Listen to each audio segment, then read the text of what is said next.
and welcome to Censored. I'm Aoife Vertnach. And I'm Lloyd Maeve Houston. And this is the last episode of season 11 of this podcast in total, and season 2 of the film subspecialism that we have recently established. But yes, it's also, I'm sorry to say, sort of a pause in the censored universe. We're going to take a little break. Not because we have ourselves been censored, but only because, other writing commitments and things mean that our attention needs to be elsewhere for a little while. But this is a hiatus rather than a conclusion, I think it's fair to say. Absolutely, yeah. Not least because I'm writing a book on the censorship of publications, so I'll be back to bore the arse off of you about that at some point, and maybe even write something about film. Plugging away at it. Absolutely. So yeah, and Lloyd is obviously working on many other projects themselves, so, you know, busy people. Do you want to plug anything, Lloyd? Come on. Oh, God. No, I mean, to be honest, it's I just need to get in a library, get reading and writing, to be honest. I need to stop, productivity procrastinating by doing this. Ferreting out filth in literary forms, as is my wont, is the order of the day. So you're continuing along that filthy path that you have set yourself upon a number of years ago. Indeed, yeah. So more sort of medicalization of sex and more, looking beyond Ireland to other national traditions of filth and transnational traditions of filth.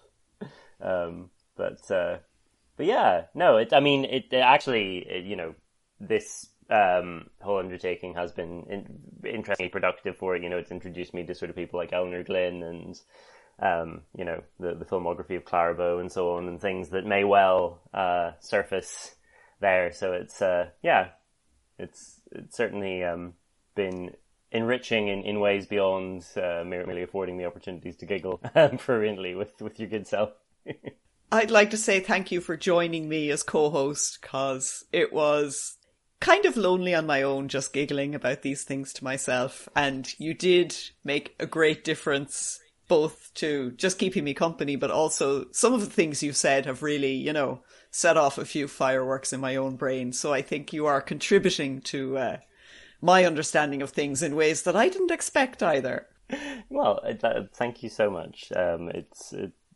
It warms my heart to know that, and thank you so much for inviting me along. It's been an absolute pleasure, and it's the sort of proverb about if you do something you love, then you'll never work a day in your life, and this is very, very much the way I've always felt about this. Yeah, it's been great. But to finish up, we do have, it's kind of fun that we have this amazing opportunity to speak to someone who used to be a censor, an Irish film censor. Yeah, we've we can kind of get it from the horse's mouth. Not that there's anything equine about our about our guest, but yeah, we've so often, I guess, had questions about either the underlying logic of censorship or the experience of watching cinema in Ireland during some of the most intensive periods of the censorship. And our guest today is someone who, I know from sort of reading other interviews with him, who I think his sense of cinema was partly sort of forged by the frustrations he felt with the things that were kind of kept from him growing up in Ireland, in ways that we'll potentially hear him talk more about. But yeah, shall we say who our guest is?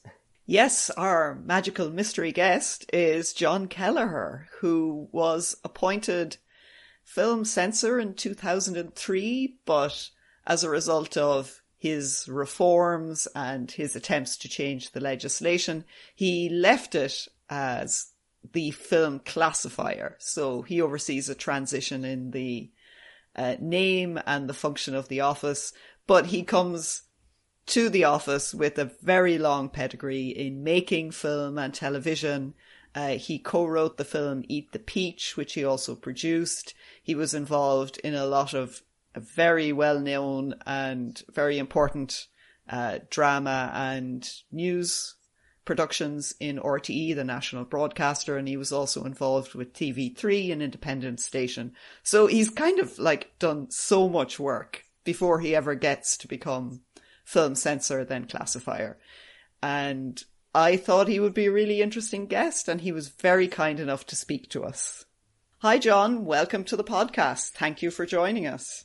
We're very pleased that you could come and talk to us about your experience both as a consumer of film and then as someone involved in producing it and classifying it or censoring it later on in your career, because you really have been involved in lots of stages of producing this kind of media. Because you were appointed as a film censor in 2003, wasn't that true? That's right, yeah. I can't get away from it. All my life, I seem to have been, in one shape or form, associated with film. But I love it. When did that bug first kind of bite you?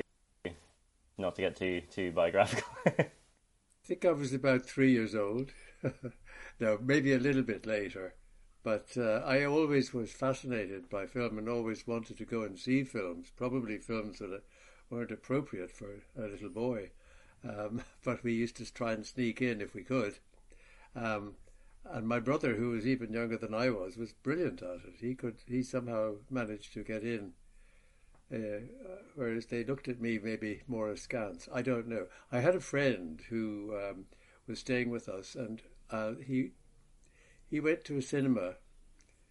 It was actually in Liverpool, I think. He was about to go back to Ireland. We were living in the UK. And anyway, he went to a cinema in Liverpool that was showing an over-18 film, and he was 14. And he tried to get in for half price because it didn't quite work. That really is rather like when you go out on a Friday night and you want to get half fare on the bus into town, but you want to get into the over 21s nightclub. Exactly. You're trying to ride two horses. Could you tell us a bit more about your experience watching film and in the context of the time period when there was quite stringent censorship? Did you and your friends talk about it, or was it part of the sort of discussion among people who would go to the cinema frequently?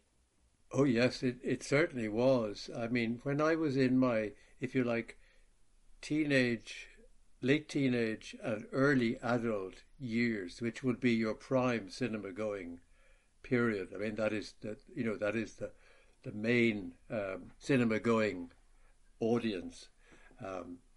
Not exclusively, but in the main. And when I was in at that time, so between kind of, mid-teens to late 20s even, there were a lot of films banned in Ireland. And in fact, 200 films were banned in Ireland during the 1970s, when I was a young adult. So of course we talked about them, and we were very, to put it, I suppose, we were very annoyed. We were very angry.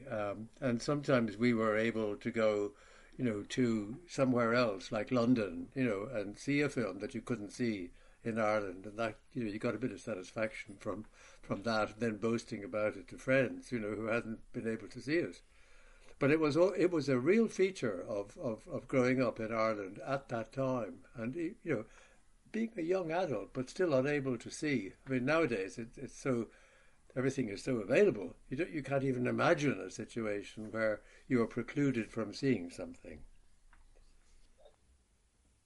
Were there times where you travelled specifically to see something, or was it more just a sort of fringe benefit of, being out of the country or being in the right place at the time? It was to be honest, I think it was a fringe benefit. I don't recall ever actually, taking the train to Belfast or going to the UK, going to London to see a film as such. But definitely fringe benefits. Did you ever watch film in a film society context or in a cinema that was showing club membership films so that are exempt from the censorship, or were you exclusively a mainstream cinema goer?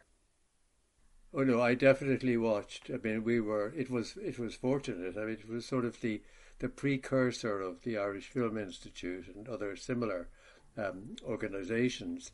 That there was, there in Dublin where I lived, it was possible to see a kind of membership only series of films, and that was terrific because you saw French and Italian and other films that were actually banned or that were not allowed or that were heavily cut, but you saw them uncut.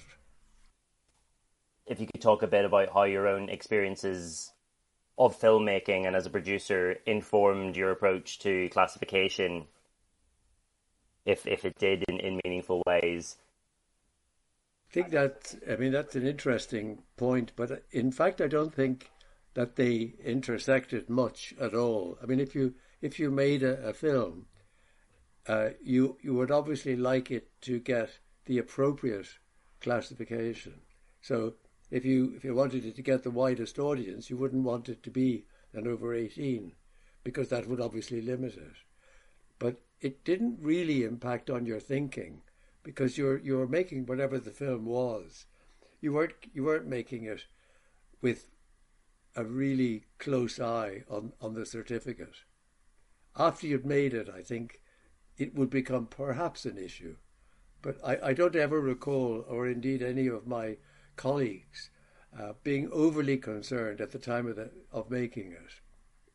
Occasionally, for example, a filmmaker might call the censor, the director of film classification's office, to say, if X is in the film, will it get an over 18 or will it get a 15 or whatever, just for clarification. And obviously the office would always be happy to try to answer that, although it would be an abstract question until the reality of the actual submission. And then, you watch it and the decision is made then. So I suppose, in a way, there wasn't that much relationship in the industry terms between the production sector, if you like, and the classification. There was a very large very close relationship between the distribution sector, the distributors, and the office, because it was the distributors who actually submitted the films and who had to then effectively live or deal with the classification that was given. Were there any kind of moments that stand out in your own time in post where that was kind of difficult to navigate or fraught, or was it fairly sort of placid waters? Yeah, there would have been a couple of occasions where it might have been controversial or contentious, or maybe where a distributor might think that this was deserving of a lower, a more liberal, if you like, classification. For example, a 12A instead of a 15A. And there was a slight problem always because in the UK, the British equivalent did not have a 15A. They had a straight 15. So the logic there would be, for example, if you had a mainstream film, like a big budget film, like maybe a James Bond or some such, the tendency there might be to give it a 12A because to give it a 15 was too restrictive. Whereas in Ireland, we could give it a 15A and somebody who was like 13 could still see it if they were accompanied by an adult. They couldn't, even if accompanied by an adult, see it in the UK. So that sometimes led to anomalies. And obviously the Britain being so much bigger, the market there being so much bigger, it was sometimes difficult for a distributor in Ireland if the Irish classification office was giving a more, what seemed to them, but it wasn't really, but it seemed to them to be a more restrictive certificate, as in like a 15A, because they didn't quite understand that was just the same, really, to all extents and purposes, as a 12A if the adult was accompanying a child under the age of 15.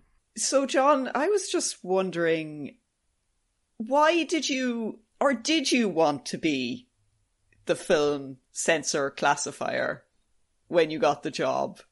Did you apply for it and ask for it? I think I was the first person to apply since the very first censor back in 1923. I think I was the first person to apply who got the position on foot of an interview board. Advertised, normally it was simply just an appointment that was made. But, things change and our society changed. And so anyway, yes, I applied because, I had been involved in production in various aspects of it for a very long time. And I thought it would be an interesting position to have for a period of time, for a short enough period, and to try to make some changes which I felt were desirable.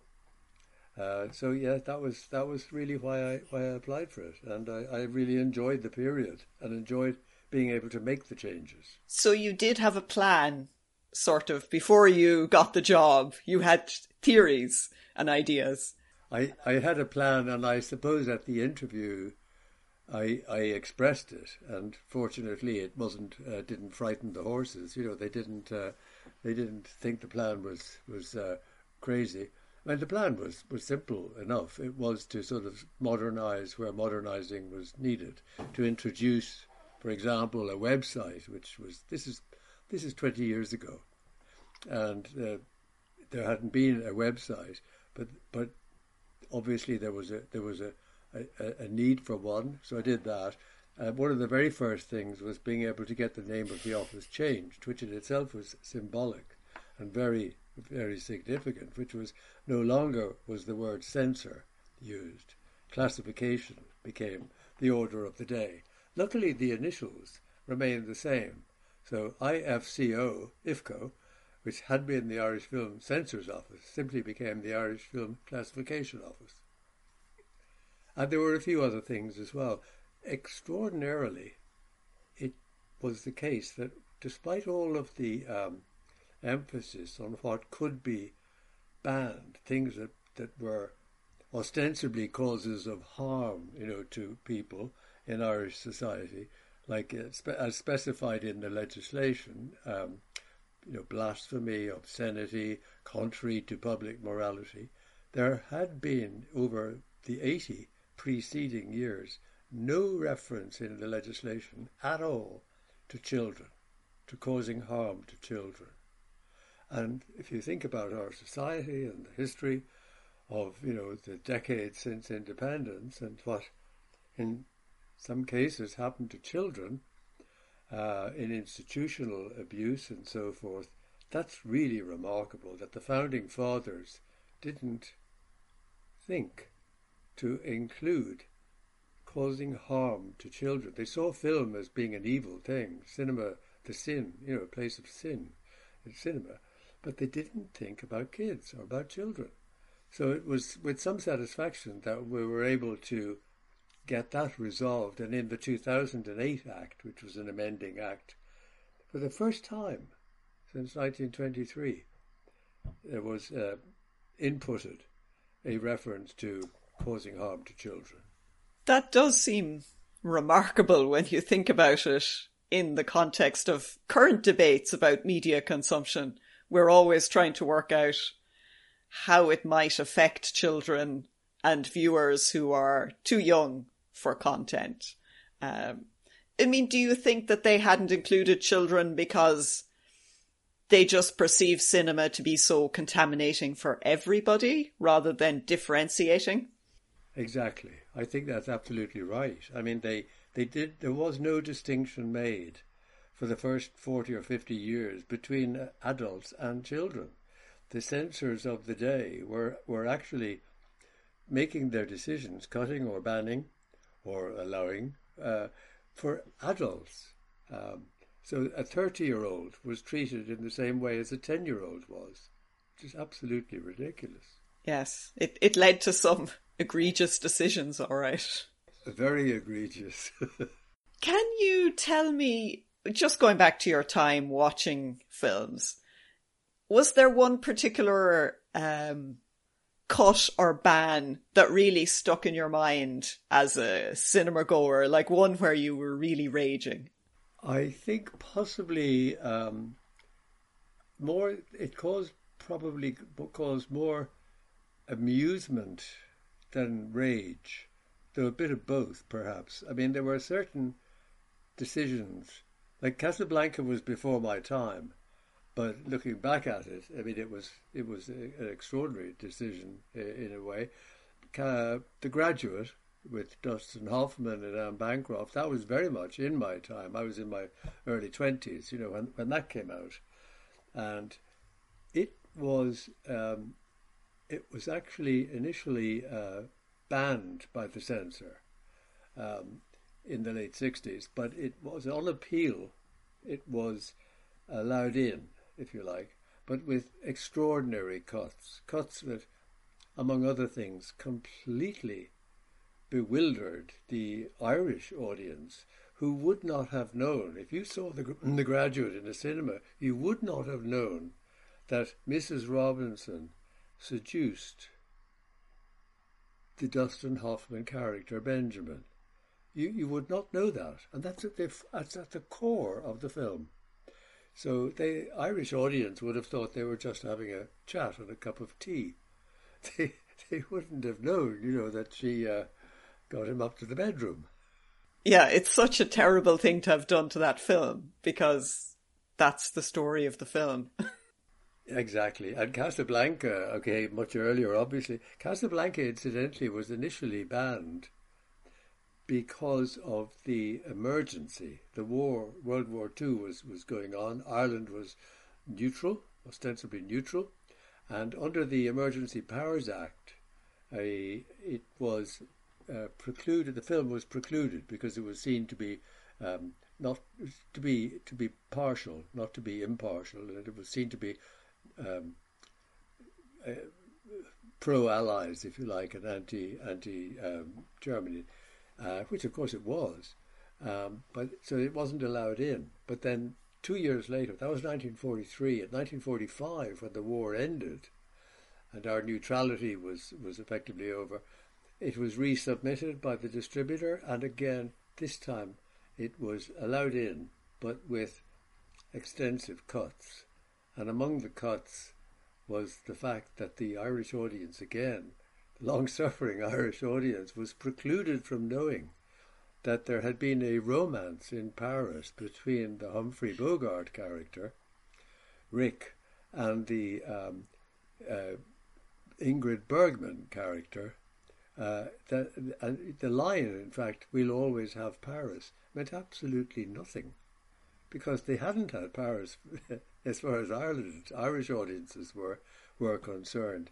The reason being that Ilse, the character, was married, but she had believed that her husband had been murdered by the Nazis, and so she had thought of herself as being a free and independent woman who meets the Humphrey Bogart character, and they have a romance. But in the eyes of the Irish film censor, she was a married woman, even though she believed her husband was dead. So that was not acceptable. Yes, it is a bit silly. There are some other things too. For example, in one of my favourite films, On the Waterfront, which I think won 7 or 8 Oscars, the Marlon Brando character goes into a bar with actor Carl Malden playing a priest. They go in for a talk, and the film censor of the day cut the film so that that scene, you see them going in, but you don't see the priest having a beer, which is what he did do in the film. Because in the eyes of the censor, it was unacceptable for a priest to be drinking in a public bar. That is surely something people had seen before in Ireland. You better believe it. I'm fascinated, I suppose, by the idea of resubmission, actually. Like you say, that the Casablanca came back to the office after neutrality had ended and policies had changed. Did you have any resubmissions when you were working as the classifier? I think not many, but I think there were a couple. There was one which was called Paddy. It was based on a book by Lee Dunn, the novelist, many of whose books were banned. And Paddy had got an over 18 certificate because it sort of follows the journey of a randy young man who's on his way around Dublin doing things that the censor disapproved of. So it got an over 18. It was resubmitted, I think, for an anniversary, and so we reclassified it. And believe it or not, the film that some decades earlier had got an over 18 got a 12A. That is a considerable shift in social mores. One of the things that the office does, in addition to film for cinema, is it also covers DVDs, videos, and video games. So maybe could you talk a bit more about how that worked for you when you were working there? Well, I think it covers DVDs and videos that are distributed or on the market. It doesn't actually cover video games. It will give advice, but there's an organisation which is composed of many industry participants called PEGI, PEGI, that actually classifies video games. It's not IFCO. Okay, I see. So there's a separate parallel classification system. It's parallel. I mean, it's not a national Irish organisation. It's a pan-European organisation. Plenty of the industry players are it's a voluntary, agreed classification that PEGI gives. I see. Right. That's interesting. It's a different way of working the classification system. Yes, but equally the internet. I mean, IFCO does not have a role in classifying, for example, any of the streamers' movies or any internet product. It's purely cinema or DVD video releases.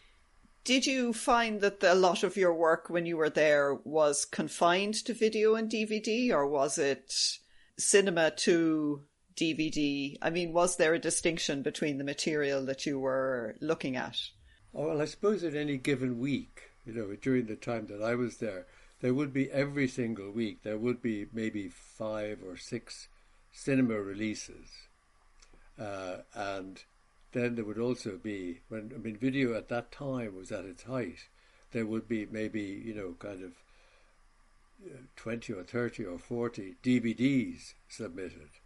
So there was an entire operation of classifying DVDs, and the film side of things was relatively easy. It'd be like one film a day. But with DVDs, there was a whole team of people, of assistant classifiers involved in that. Well, I'm glad to hear you didn't have to watch everything yourself. So am I. That would have been onerous. It's interesting, that the sort of the rationale for classification, or indeed, if you want to call it before that, censorship, goes right back to 1923, the first act. That was one of the very first acts to be put through the new independent state. But the 1923 Censorship of Films Act has one line in it which is quite remarkable, I think, partly, if not mainly, because it has withstood the test of time. It's still in force today, 100 years later, but in a different way than perhaps it was envisaged. And that line is, in the opinion of the censor.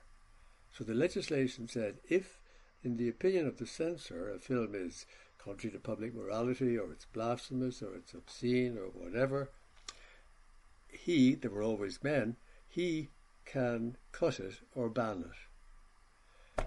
That still applies today, even though it's not acted upon. But what is very interesting, I think, is that over 100 years, and it is 100 years now, 101, it's allowed the censor of the day, it's given the power, if you like, to whoever held the office to decide what should be or could be cut or banned or left alone, which meant that the individual censors were reflecting, if you like, the mores, the customs, the ethos of the day. And as our society became less restrictive and less concerned with sort of preserving the morality of its citizens, whether they were young or old, that particular phrase has given the censor of the day enormous freedom. And there's no question about it. Kevin Rockett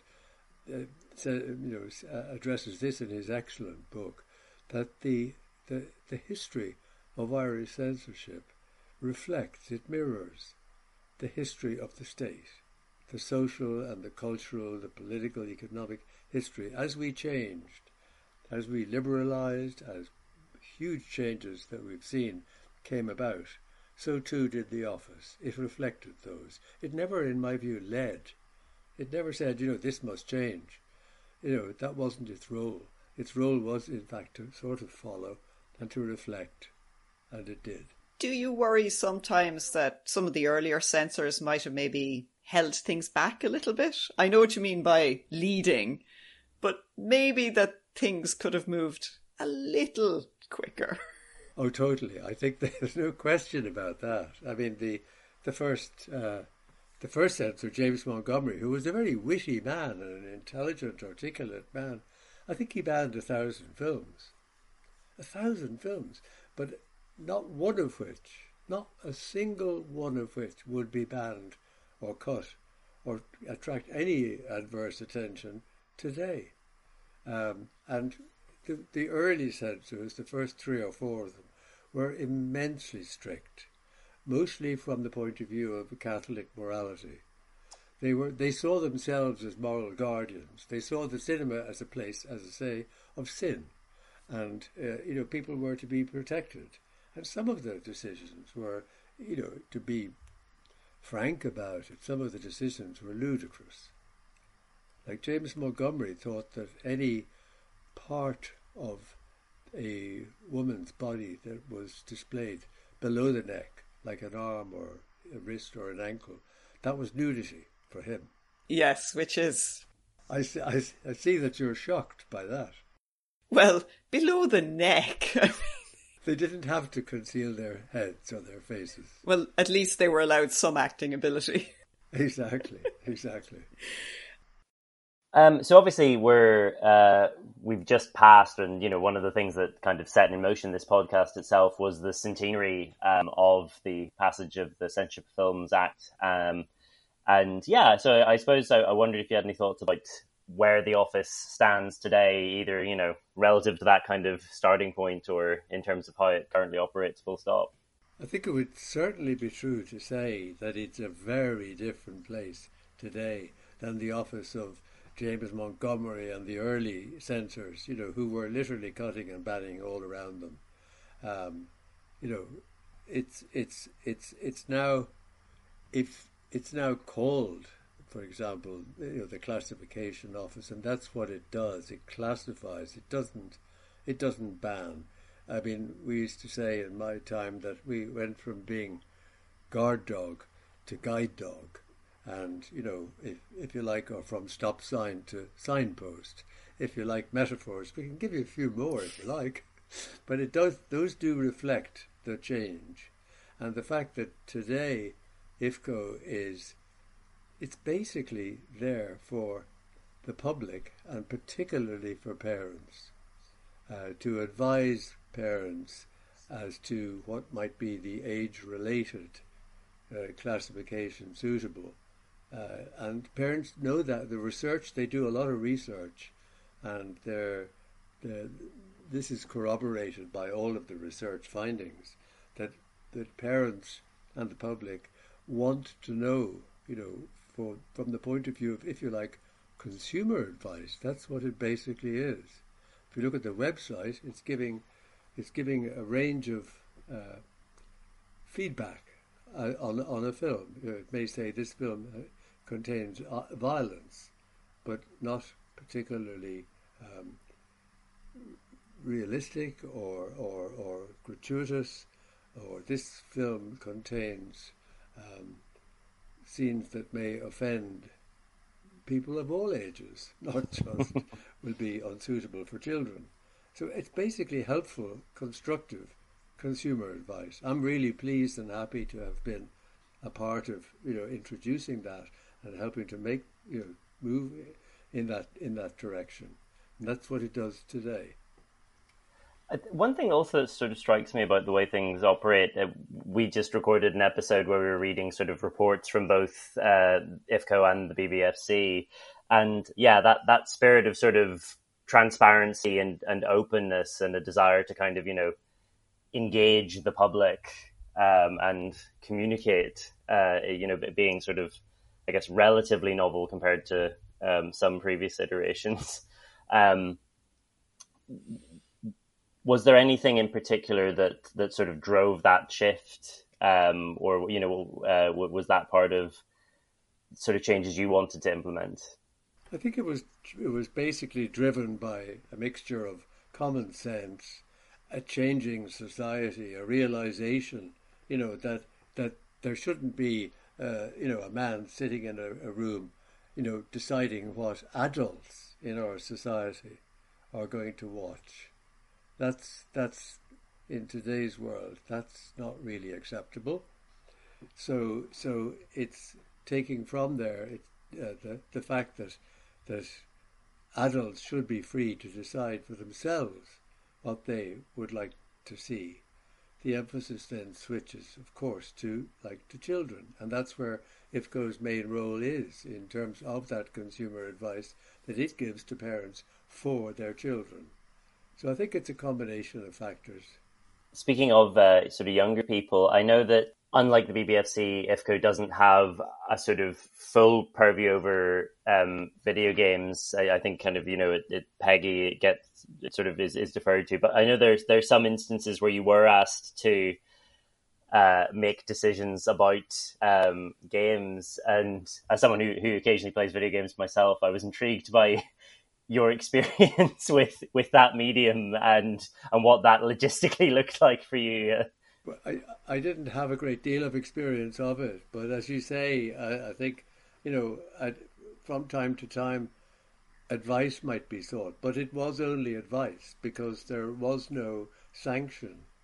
The IFCO did not have the remit of being able to classify video games, but it could comment, or it could offer advice, or it could, and was sometimes invited to do so. I think it may be an example you're sick to death of speaking about, but was it Manhunt 2 that occurred in your time that you had to make a sort of decision about? My recollection, I think it was, and I can't remember. I'm sure there was Frenzy. I think there was. I think I had to make my way through some very angry young people in Cork, I think, actually. I was speaking at it. And the fact that my family are from Cork didn't count for anything. I was abused. I mean, gamers are infamously not the most level-headed or temperate of people, I think, at the best of times, where, regulation of their chosen medium is concerned. So that doesn't startle me, but I'm sorry. Neither are Cork people.